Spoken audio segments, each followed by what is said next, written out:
बाळासाहेबांच्या तमाम शिवसैनिकांना तुमच्या ह्या अनिश गाढवेचा, बाळासाहेबांच्या या कडवट शिवसैनिकाचा आणि शिवसेनेच्या प्रवक्त्याचा मानाचा जय महाराष्ट्र.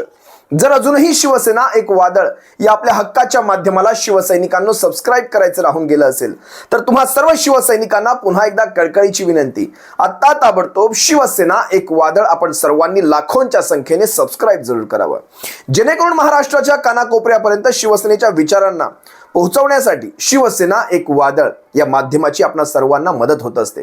या लाडक्या YouTube प्रबोधन माध्यमाला आपण सर्वांनी मोठं करावं आणि लाखोंच्या संख्येने सबस्क्राईब जरूर करावं, ही पुन्हा एकदा कळकळीची विनंती.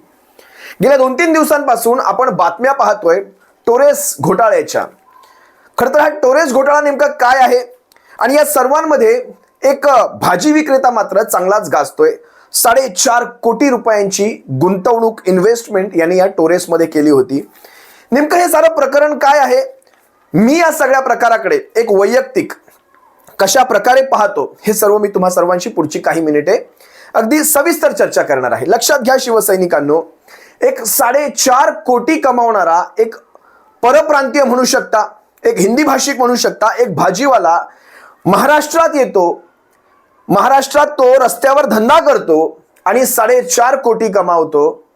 हे मला तुम्हाला वारंवार वेगवेगळ्या अर्थाने का सांगायचंय, कारण ज्या प्रकारे आपण ओरड करत असतो की आपल्याला धंदे नाहीयेत, आपल्याला बिझनेस शिल्लक राहिले नाहीयेत, आपल्याला कमवण्याचे मार्ग परप्रांतीयांनी बळकावलेले आहेत, या सगळ्यामध्ये मला कुठेतरी तुमचं लक्ष त्या ठिकाणी वेधायचंय जिथे बघा, आता हा घोटाळा एक भाग वेगळा, म्हणजे ह्याचे पैसे कुठे अडकले, समजा ह्याने नसते लावले तर शेवटी 4.5 कोटी तर होते.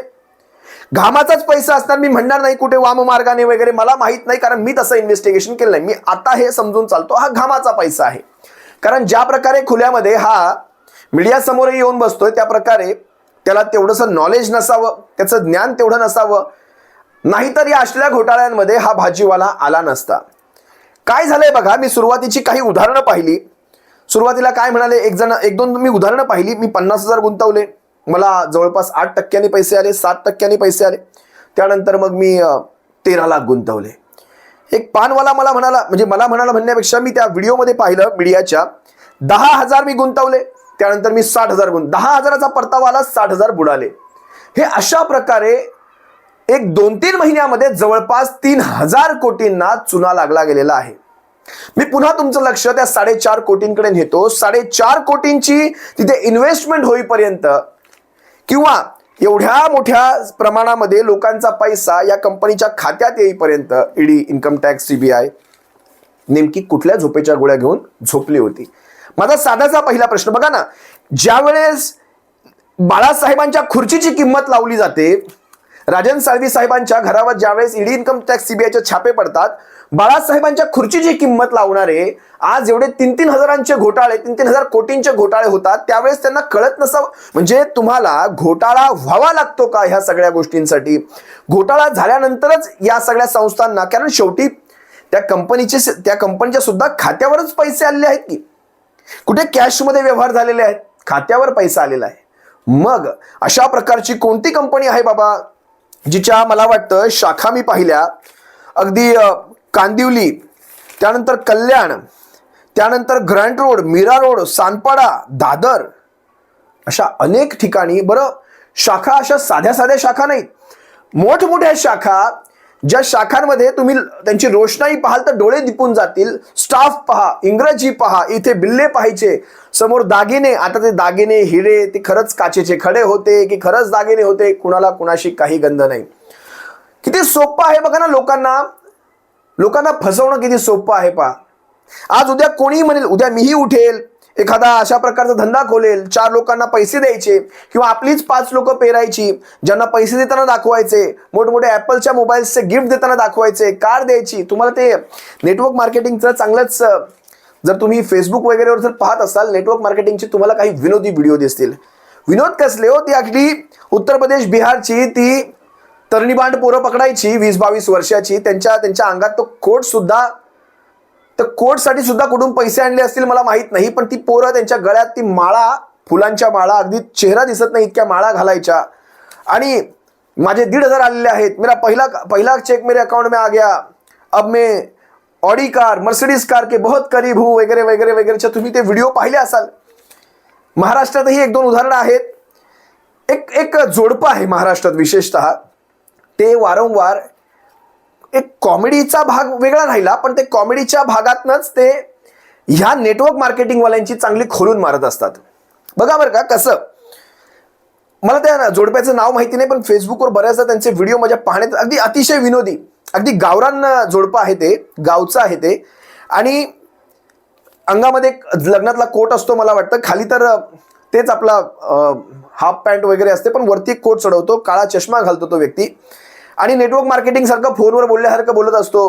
2 जण जमा करायचे, 3 जण, पण त्यातून एक वेगळ्या प्रकारचा अवेअरनेस तयार होतो लोकांमध्ये. त्याच्या बाबतीत एक जनजागृती तयार होत असते. खरं तर त्याचे आभार मानले पाहिजेत, कारण नेटवर्क मार्केटिंग वाल्या म्हणजे कुठलीही कंपनी घ्या, ती जेव्हा तुम्हाला सांगते कुठलीही घ्या, आणि मला काही फरक पडत नाही कुठल्या कंपनीच्या भावना जर दुखावल्या जात असतील तर, वरती एक असेल त्याच्या खाली 2 तयार करायचे, त्या दोघांनी आणखी 2 तयार करायचे, म्हणजे पिरॅमिड सारखं ती शृंखला तयार करायची, साखळी तयार करायची, आणि सगळ्यांनी मिळून एकमेकांना गंडवायचं, सगळ्यांनी मिळून. बरं, हे असला प्रकार असतो. ह्याच्यामध्ये आपण काय करतो, आपण स्वतः फसलो. आपला मामा असतो, काका असतो, भाचा असतो, पुतण्या असतो, मावशी असते, समोर ते बसलेले असतात. कारण ते काय करतात, शेवटी समजा कोणी घेतलं तर सगळ्यात पहिला बळी घालतात नातेवाईकांचा. नातेवाईकांच्या समोर येऊन बसलं की नातेवाईकांना नाहीही म्हणता येत नाही, का तर आपला नातेवाईक दुखावला जाईल. जावई समजा आला सासरवाडीला, तर जावई म्हणायला लागला असं असं घ्या तुम्ही, सासरा नाही म्हणू शकत नाही, किंवा मेवणा नाही म्हणू शकत नाही. समजते तुम्हाला मला काय सांगायचंय? आपण स्वतःचा तर बळी घालतो, वरती ह्या सगळ्यांचे बळी घालतो आपण त्या सगळ्यामध्ये. या असल्या गोष्टी, आपण ह्या सगळ्या गोष्टींना कारणीभूत आहोत. व्याजाच्या पैशाची ज्यावेळेस हाव सुटते ना मनामध्ये, त्यावेळेस या सगळ्या गोष्टींसाठी तयार राहायचं. आज तुम्ही पहा, या सगळ्या घोटाळ्यामध्ये मला वाटतं फक्त भाजीवाले, पानवाले, टपऱ्यांवाले, रस्त्यांवर धंदा करणारे, कुठलेही असतील ते, त्या सर्वांचाच जास्त बळी गेला. आणि विशेषतः मी ज्यावेळेस प्रतिक्रिया ऐकल्या त्यावेळेस मला हिंदी भाषिक याच्यामध्ये सर्वात जास्त सापडले. म्हणजे ज्यांच्याकडे ज्ञान थोडं कमी आहे या सगळ्या इन्व्हेस्टमेंटच्या बाबतीत. कारण शेवटी कसं असतं बघा ना, हाव सुटली ना तुम्हाला एकदा, सुरुवातीला 10,000 गुंतवले त्याचे एवढे आले, 50,000 गुंतवले एवढे आले, पण नंतर 15 लाख गुंतवले ते गेले, अख्खं घरदार विकलं त्यासाठी. 4.5 कोटी जर हा कमवू शकतो तर विचार करा, तुम्हा आम्हाला सरळ मार्गाने, मी वाम मार्गाने कुठेही म्हणणार नाही, सरळ मार्गाने 4.5 लाख रुपये तरी कमवता येतील. 4.5 कोटी सोडून द्या, 4.5 लाख तरी कमवता येतील. म्हणजे अनेक गोष्टी आहेत शिवसैनिकांना. तर हा घोटाळा कसा झाला हा सगळा एक वेगळा भाग, पण या सगळ्यांचे जे पैसे ह्याच्यामध्ये अडकलेले आहेत ना, या सर्वांसाठी ते स्वतः जबाबदार आहेत. सगळ्यात पहिली गोष्ट, आज जुन्या काळामध्ये अशी उदाहरणं, RMP, पॅन कार्ड क्लब, अशी उदाहरणं ऐकायला मिळायची. एक बनवा, तो दुसरा बनवेल, दुसरा तिसऱ्याला बनवेल, तिसरा चौथ्याला बनवेल. म्हणजे तुम्ही समजून जा, बनवेल म्हणजे बनवेलच समजा, बनवेल. पण शेवटी काय होतं, ह्या कंपन्या गाशा गुंडाळतात निघून. आता आजही पहा, 3 दिवस झाले जवळपास, चिल्लर लोकांना अटक केलेली दाखवली आहे. खरे जे नग असतील, आता ह्यांची मॅनेजमेंट कुठपर्यंत असतात, शेवटी एवढी मोठी मोठी ऑफिसेस टाकली जातात, एवढ्या मध्यवर्ती ठिकाणी टाकली जातात, कुणाकुणाशी लागे बांधे असतील काही वेगळं सांगायची गरज नाही, मी त्या राजकारणात घुसणार नाही.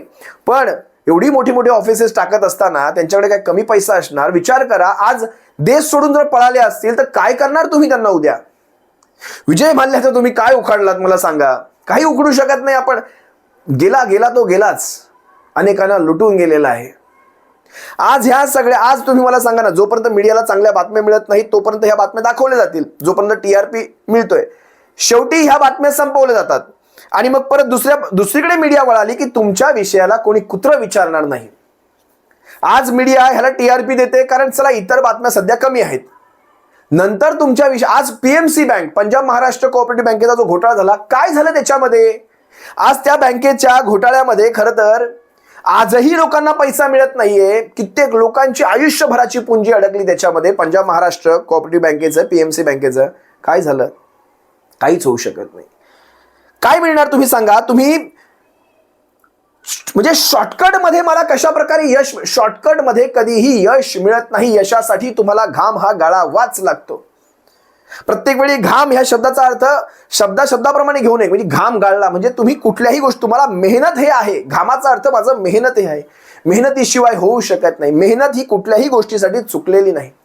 तुम्हाला का बरं बँका तुमच्या 4,000वर 8,000 रुपये देत नाही, किंवा 8%, 9%, 11% ह्यांनी तुम्हाला वचन दिलं. 11% ज्यावेळेस एखादी बँकेत आता कधी 11% तुम्ही विचारच करू नका. जास्तीत जास्त 7.5-8% तेही सिनियर सिटीजन असाल तर बँक देते. त्याच्यासाठी तुम्हाला कमीत कमी 2-2 वर्षांची इन्व्हेस्टमेंट FDs वगैरे कराव्या लागतात. बँका पागल आहेत, बँका मूर्ख आहेत, त्यांना जमत नाहीये सगळं करायला. बँका तुम्हाला 5-5, 6-6% सुद्धा अगदी रडत खडत देतात. मग ह्या असल्या कंपन्या नेमकं असं काय करतात जेणेकरून त्यातून तुम्हाला एवढी मोठी इन्व्हेस्टमेंट मिळावी किंवा रिटर्न्स मिळावे इन्व्हेस्टमेंटवरती? या सगळ्या गोष्टींचा कुठतरी विचार करा. शेवटी फुकट ह्या जगात आईच्या प्रेमाशिवाय काहीच नाही, या गोष्टी लक्षात घ्या. फुकट काहीच मिळत नाही. आणि तुम्ही म्हणजे काय ह्यांची ती स्कीम होती, कमीत कमी 4,000ची गुंतवणूक, 4,000 ते 6 लाखांपर्यंत काहीतरी 4% इन्व्हेस्टमेंट रिटर्न्स मिळणार, इन्व्हेस्टमेंटवर रिटर्न्स मिळणार, आणि 6 लाखांच्या पुढे 11% परतावा. 11% परतावा. त्याच्या बदल्यात काय तर हिरे, घर, कार आणि खोटे खोटे लाभार्थी दाखवलेत. हे सगळे लाभार्थी खोटे आहेत. ते हिरे म्हणजे काचेचे दगड, काचांचे तुकडे. त्याला तुम्ही हिरे बनवून घरी घेऊन आलात.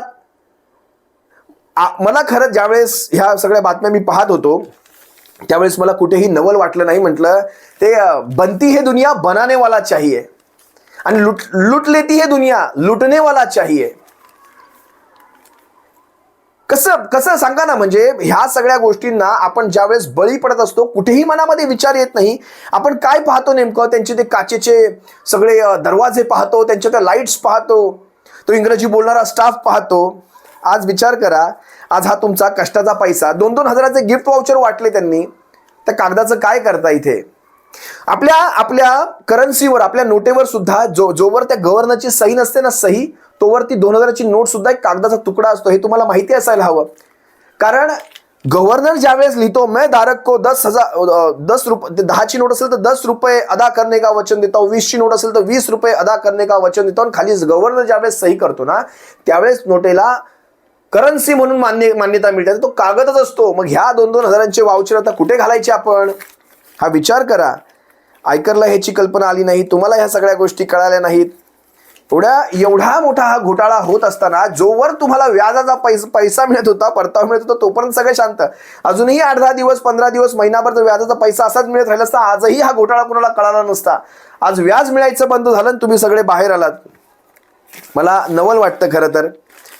एवढी मोठी प्रकरणं घडलीत, RMP सारखी, पॅन कार्ड क्लब सारखी, अजूनही आपण या सगळ्यामध्ये कसे काय फसतो. तरी देखील हे झालं ते झालं, पण आणखी काही गोष्टी आहेत त्याच्यामध्ये कमीत कमी फसू नका. आजही कित्येक ज्वेलर्स असतील, तुम्हाला स्कीम देतात, एवढी बिशी ठेवा, तेवढी बिशी ठेवा, एवढा पैसा मिळेल, तेवढा पैसा मिळेल, किंवा तुम्हाला घडणावळीत याव सूट मिळेल, तुम्हाला 8 महिन्यानंतर, 10 महिन्यानंतर एवढं तुम्ही सोनं घेऊ शकता. विचार करा त्या सोनारांचा, त्या ज्वेलर्सचा. तुम्ही आगापिछा पाहून घ्या. आजवर किती वर्षांपासून हे ज्वेलर्सचं दुकान इथे आहे, त्याच्यानंतर किती तुमचं स्वतःचं त्यांच्याशी किती संबंध झाले आहेत, त्या सगळ्या गोष्टी पहा. अगदी 9च्या 9 दिवसांकडे जाऊ नका. तुमच्या स्थानिक, तुमच्या विभागातल्या ज्वेलर्स विषयी मी म्हणणार नाही, कारण आज कित्येक पिढ्यानपिढ्या कित्येक ज्वेलर्स प्रामाणिकपणे धंदे करत आहेत, त्यांच्याविषयीचं माझं हे म्हणणं नाही. आज कित्येक ज्वेलर्स तुमची पिढी 5वी असेल, त्यांचीही पिढी 5वी असते, त्या ज्वेलर्स विषयी माझं म्हणणं नाही. त्यांच्याकडे असू शकतात अशा स्कीम, पण काही असे ज्वेलर्स असतात, त्या ज्वेलर्सकडे कधीही गाशा, म्हणजे विशेषतः कंपन्या बनवलेल्या असतात ज्वेलर्सच्या नावाच्या, त्या कंपन्या कधीही गाशा गुंडाळून निघून जातील. त्यामुळे विचार करून इन्व्हेस्टमेंट करा. अगदी भिशीच्या योजना असतात अनेक. आणि जिथे तुम्हाला कळेल ना, वर 2 बनवायचे, खाली 2 बनवायचे, त्याच्या खाली 2, संपला विषय, संपला. मला ह्या गोष्टी सांगूच नका. मग जावई असो की सून असो की सासू असो की मामा, मावशी, पुतण्या, काका, कोणीही असो, तुम्ही आलात घरी, चहा घ्या, 2 घास खा, 2 दिवस राहा, तुमची सगळी खातर जमा करतो, पण असल्या स्कीम माझ्याकडे घेऊन येऊ नका. एवढं सांगा. काही फरक पडत नाही. एक वेळ तिथे नातं तुमचं टिकेल, पण पुढे गेल्यानंतर ही नाती तुटतील या सगळ्या गोष्टींमुळे. थोडंसं वेगळ्या धाटणीचं आज बोलतोय, थोडंसं सहन करून घ्या शिवसैनिकांना. असो, या सगळ्या गोष्टी तुम्हा सर्वांसमोर ठेवण्यामागचं एकमेव कारण असं, जरी मला बरं वाटलं असलं की या सगळ्यामध्ये मराठी वर्ग तितका मला दिसला नाही, पण तरी देखील पैसा हा शेवटी मराठीचा काय आणि परप्रांतीयाचा काय, पैसा शेवटी घामाचाच. कुणीही या सर्वामध्ये बळी पडू नये. काल मी एक प्रश्न तुम्हाला विचारला होता की जगातलं सगळ्यात प्रदूषित शहर कुठलं, मोठं म्हणण्यापेक्षा प्रदूषित शहर कुठलं, मी जगातला हा प्रश्न विचारला होता. त्यात मी हॅनॉय व्हिएतनामची राजधानी, किंवा बीजिंग चीनची राजधानी, दिल्ली भारताची राजधानी, आणि एक मुंबई असं भारताची आर्थिक राजधानी, अशी 4 ऑप्शन्स दिले होते. मी बोललो होतो की जे करेक्ट उत्तर असेल त्याच्या खाली मी हार्ट देईल. मला अनेक चुकीची उत्तर आली, फार क्वचित मला करेक्ट उत्तर आलं. बऱ्याच जणांनी दिल्ली हे उत्तर दिलं की सगळ्यात प्रदूषित शहर हे दिल्ली आहे. कारण आपण भारताच्या बातम्या जास्त पाहत असतो, पण खऱ्या अर्थाने आपण त्यातून काही सर्च करावं, गुगलवर टाकावं, चेक करावं, हे माझा उद्देश होता. तसं झालेलं दिसत नाही, पण तरी देखील सांगतो. हॅनॉय हे व्हिएतनामच्या राजधानीचं शहर आहे, जे सगळ्यात जगातील प्रदूषित शहर आहे. असो, आज एक विनोदाचा भाग म्हणून, आजचा हा मी टॉपिकच सगळा तसा घेतलेला आहे. विनोदाचा भाग म्हणून मी तुम्हाला एक प्रश्न विचारतो. सगळ्यात सेफ इन्व्हेस्टमेंट कुठली, सुरक्षित इन्व्हेस्टमेंट गुंतवणूक कुठली? म्युच्युअल फंड काढायचे, पहिला बँकेमध्ये एफडी काढायची, बँकेमध्ये राष्ट्रीयकृत असेल प्रायव्हेट असेल बँकेमध्ये एफडी काढायची, किंवा सेव्हिंग अकाउंटला पैसे ठेवायचे, किंवा बायकोच्या तांदळाच्या डब्यात पैसे. सगळ्यात सेफ, मी हे विनोदात्मक घेतोय, तुम्ही विनोदात्मक घ्या. आजच्या ह्या प्रश्नामध्ये कुठेही जनरल नॉलेज अवेअरनेस कुठेही नाही, जस्ट एक विनोदात्मक. सगळ्यात सेफ इन्व्हेस्टमेंट कुठली? बायकोच्या तांदळाचा डबा.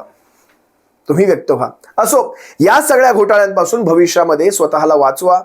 असल्या कुठल्याही योजनांचा भाग बनू नका. जर तुम्हाला इन्व्हेस्टमेंट करायची असेल तर अधिकृत व्यक्तींकडनं, म्हणजे CA असतील, तत्सम ज्ञान असलेल्या व्यक्तींकडनं, अधिकृत नॉलेज असलेल्या व्यक्तींकडनं या सर्वाची माहिती घ्या आणि सारासार विचार करून इन्व्हेस्टमेंट करत राहा. या असल्या गोष्टी, शॉर्टकट लाभ देणाऱ्या गोष्टी कधीही यशाकडे घेऊन जात नाही, ते तुम्हाला पस्तवायलाच लावणार. तुर्तास रजा घेतो. सप्रेम. जय महाराष्ट्र. बाळासाहेबांच्या शिवसैनिकांना काळजी घ्या. जय महाराष्ट्र.